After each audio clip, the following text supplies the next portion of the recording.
Friends, in previous chapter we have learnt word formation under phonics part 1. Now, we are going to learn sentence formation under phonics part 2.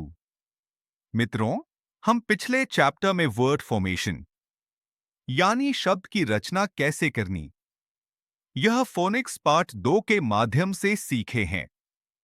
अब हम देखने वाले हैं sentence formation under phoenix part 2 यानी phoenix के माध्यम से कैसे वाक्य तैयार करने यह हम देखने वाले हैं।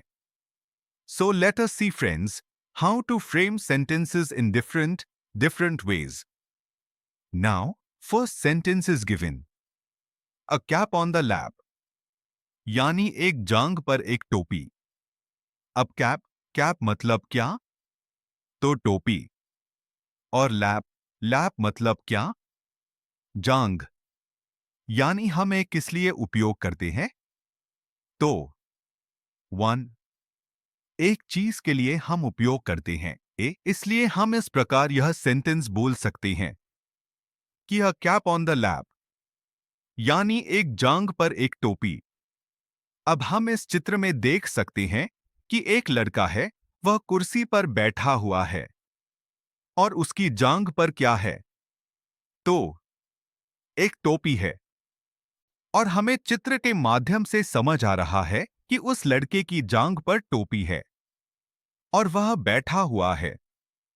और हम इस प्रकार सिर्फ वह इमेज देखकर या चित्र देखकर भी हम वाक्य तैयार कर सकते हैं और उसका ट्रांसलेशन हिंदी में कर सकते हैं। Now let us see next sentence. A map on a ram यानी एक भेड़े पर एक नक्शा। अब चित्र में क्या दिया हुआ है? तो एक भेड़ा है और उस भेड़े के गले में नक्शा है। अब नक्शे के लिए क्या शब्द होगा? आप गैस कर सकते हैं? तो मैप मतलब क्या? नक्शा। और हम भेड़े के लिए क्या उपयोग करते हैं? राम। यानी क्या? A map on a ram यानी एक भेड़े पर एक नक्शा। नेक्स्ट सेंटेंस वी विल सी।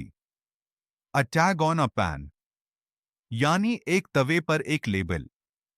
अब तवे के लिए कौन सा शब्द है? तो क्या? पैन मतलब क्या? तवा। और टैग मतलब क्या? तो लेबल। अब हम जब भी मार्केट में जाते हैं या कोई चीज खरीद लेते हैं, उस पर टैग होता है। यानी क्या होता है? लेबल होता है और उस लेबल पर कीमत लिखी होती है। और हम इस प्रकार यह सेंटेंस हिंदी और इंग्लिश में पढ़ सकते हैं। A tag on a pan यानी एक तवे पर एक label. Now next sentence we are going to learn. A can in a bag यानी एक थैली में एक डिब्बा। अब कैन मतलब क्या? तो डिब्बा। इस प्रकार मित्रों, हमें इस सेंटेंस फॉर्मेशन के माध्यम से किस शब्द के लिए कौन सी स्पेलिंग उपयोग करनी और उसका अर्थ क्या है यह समझ आ रहा है।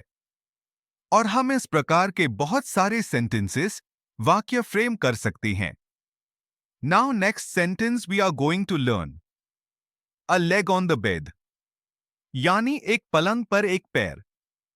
अब चित्र में क्या दिया हुआ है? तो एक लड़का है और वह कहां बैठा हुआ है? तो चेयर पर बैठा हुआ है और उसका पैर कहां है? तो बेड पर है। A red peg on a keg. अब हम देख सकते हैं कि रेड मतलब क्या? तो रेड मतलब लाल और उसके बाद शब्द दिया हुआ है पेग और केग। अब केग मतलब क्या और पेग मतलब क्या? हम इस सेंटेंस के इस वाक्य के आधार पर देख सकते हैं। और इसका अर्थ क्या होता है? एक पीपे पर एक लाल खूंटी और हम खूंटी को और दूसरा शब्द बोलते हैं चिमटा। So next sentence we are going to learn. The nib of a pen यानी एक पेन की नीब। अब निब मतलब क्या? तो निब मतलब पेन की नोक। और उसके बाद पेन मतलब क्या? तो हम कहते हैं कलम।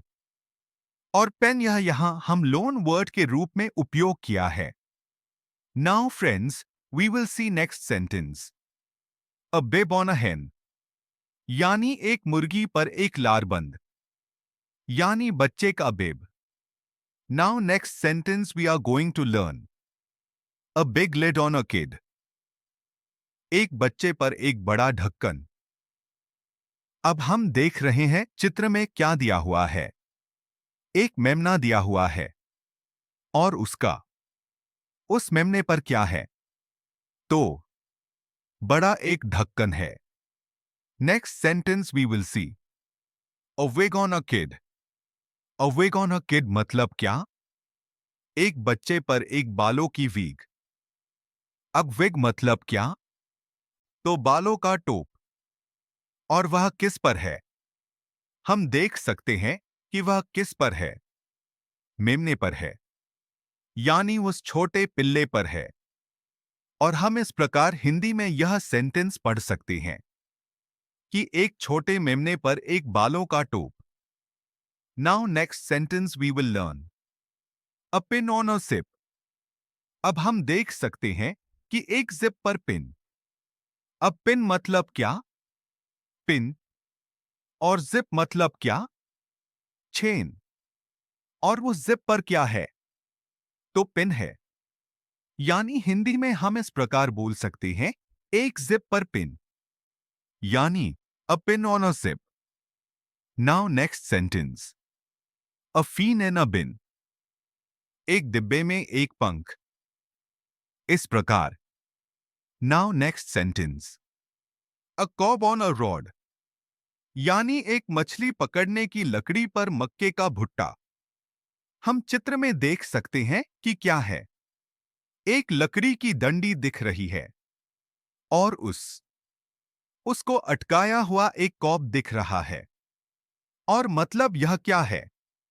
तो यह एक रॉड है और उसके बाद यह जो है वह कॉब है। इसलिए हम यह सेंटेंस इस प्रकार पढ़ सकते हैं, एक छड़ पर एक मकई का भुट्टा। अब हम देख सकते हैं अगला वाक्य। अ कॉर्ड ऑन अ रॉड मतलब क्या? एक छड़ पर एक कोड। यानी इस प्रकार हम चित्र के माध्यम से भी आसानी से वाक्य क्या है वह देख सकते हैं, समझ सकते हैं और वाक्य भी बना सकते हैं। और उसका ट्रांसलेशन हम हिंदी में कर सकते हैं। Now friends, we will see next sentence. A dog on a cop, एक पुलिस वाले पे एक कुत्ता। अब पुलिस के लिए क्या शब्द उपयोग किया है? तो कॉप।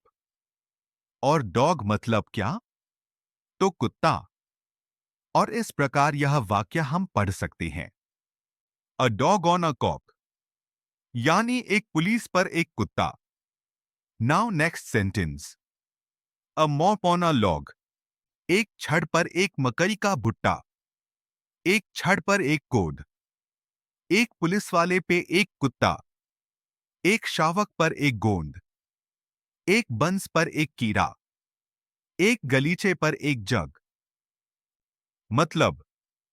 अब लकड़ी का लट्ठा मतलब क्या? तो लॉग। लॉग मतलब लकड़ी का लट्ठा। और उस पर क्या है? तो मॉप है। मॉप मतलब क्या? पोछा। यानी हम पोंछने के लिए जो उपयोग करते हैं उसे कहते हैं पोछा। और इस प्रकार यह वाक्य हम पढ़ सकते हैं। अ मॉप ऑन अ लॉग, एक लट्ठे पर एक मॉप। और उसके बाद बच्चा। और वह जो बच्चा है किसका है? भालू का बच्चा है। अब गोंद यह कोई चीज चिपकाने के लिए उपयोग करते हैं। और गोंद मतलब क्या? तो गम। सो हम सेंटेंस बोल सकते हैं। गम ऑन अ कब, एक शावक पर एक गोंद। Now next sentence. A bug on a बन, एक बंस पर एक कीड़ा। अब कीड़ा मतलब क्या? इंग्लिश में हम उसे बोलते हैं bug. a jug on a rug, यानी एक गलीचे पर एक जग. In this way, students, today we have learned sentence formation based on phonics part 2.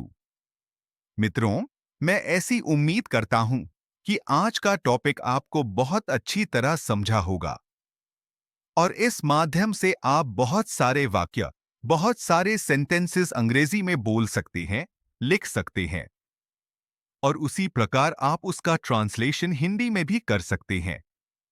सो, मित्रों, thank you everybody, thank you, have a nice day और फिर मिलते हैं नेक्स्ट वीडियो में. Thank you.